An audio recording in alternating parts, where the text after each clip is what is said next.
Pregnancy is a stressful time for any expectant mother. That's even more true now because of the pandemic. Pregnant women could be at greater risk of developing serious side effects from COVID-19, but there's still much experts don't know about how the virus affects mothers and how it's transmitted to babies. Some women have been refused medical care or actively stayed away from hospitals, fearing infection. I'm suffering from COVID-19. I was just diagnosed in La Paz Hospital and they refused to treat me. Birth control and family planning services have fallen down the list of healthcare priorities during the pandemic. That's meant a surge in unplanned pregnancies and life-altering decisions for many young women. The COVID-19 pandemic is creating unexpected side effects around the world. In Malawi, a huge spike in teen pregnancies is being blamed on virus-related school closures. Human rights organisations say the government isn't doing enough to protect the girls' welfare. DW's Elson Chagara reports. A group of mothers have been making regular home visits, providing guidance to young girls like 17-year-old Eliza. She lives alone in a village.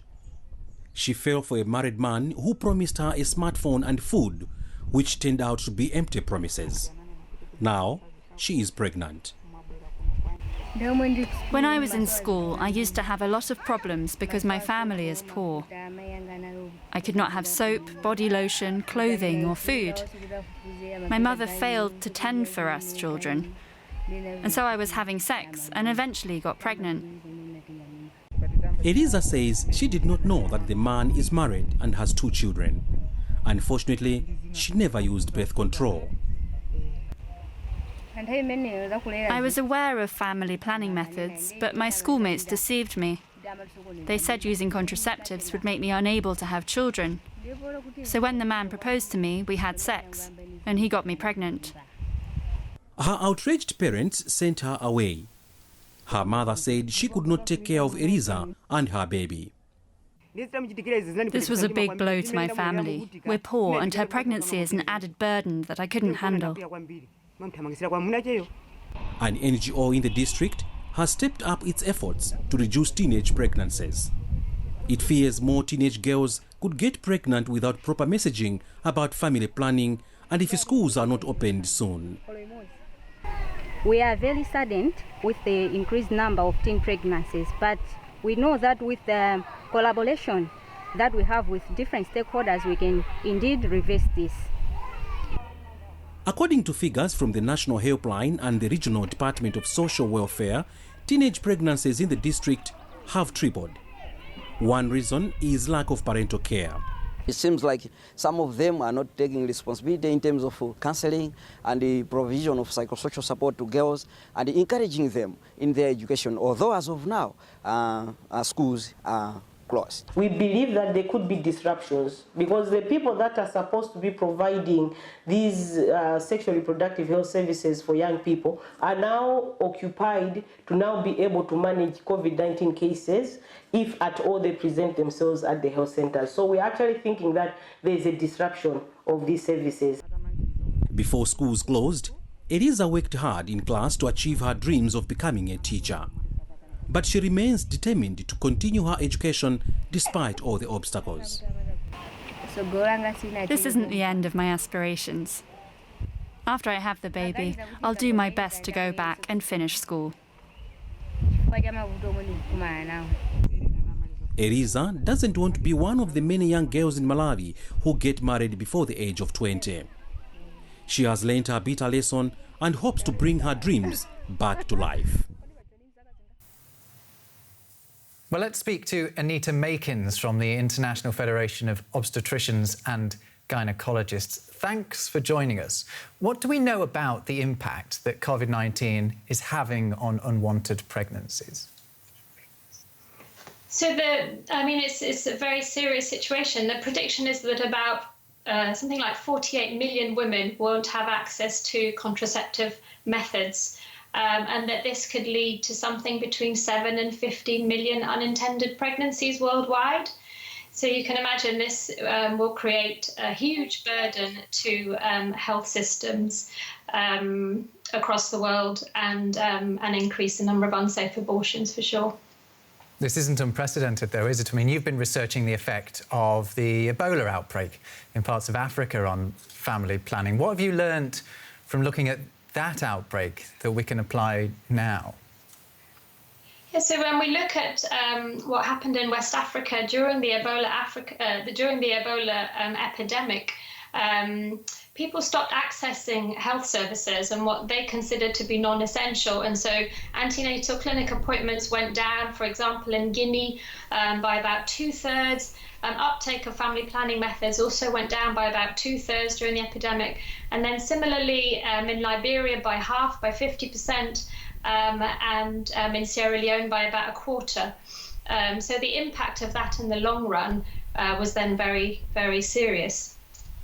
And what about in the case of coronavirus, looking beyond Africa, where there are already problems, but what about in higher income countries, other lower income countries around the world?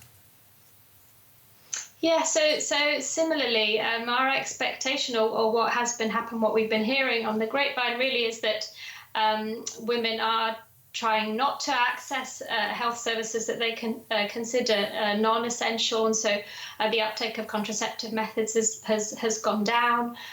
The other thing that happened in high-income countries is that there was, for example, in the UK, a shift of staff and closing down services, elective services or services that were considered non-essential, like sexual health. So sexual health clinics closed down so their staff could go and work on the COVID wards, and GPs not seeing people face-to-face, doing telemedicine consultations, limited really women's access to contraception. And so we will be seeing the fallout of that, no doubt, 9 months from now.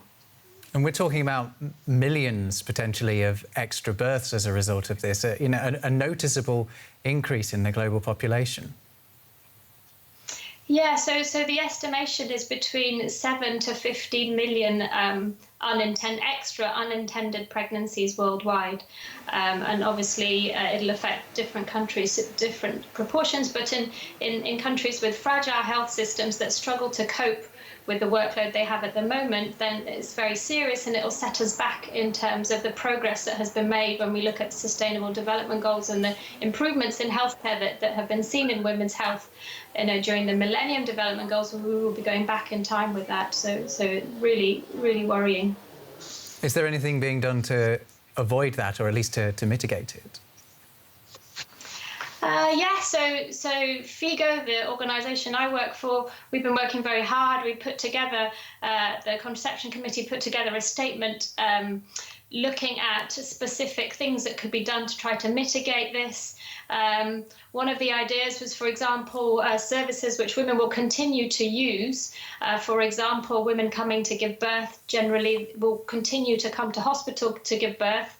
Although that's not true all over the world, but certainly in many countries that would continue to happen, so that these women should then be able to access services that they wouldn't be able or wouldn't want to use later. So contraception being the main thing, so that actually we should be bringing contraception services into maternal healthcare. So a lady comes to have a baby, people talk to her about what contraceptive method she would want, and that she gets that method before she leaves hospital.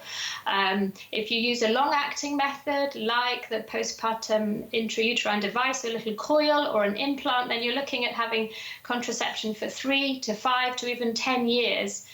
So there isn't a need to keep coming back to hospital or clinics. So in that sense, really safe and a golden opportunity to offer this health service that otherwise they're finding hard to access.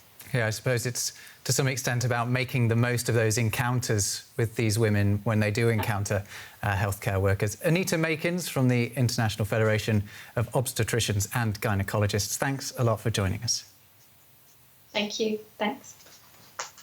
And now it's time for one of your questions to our science correspondent, Derek Williams. This one comes from a YouTube user calling themselves Martian Leader 1, presumably watching us from afar. When will masks no longer be needed?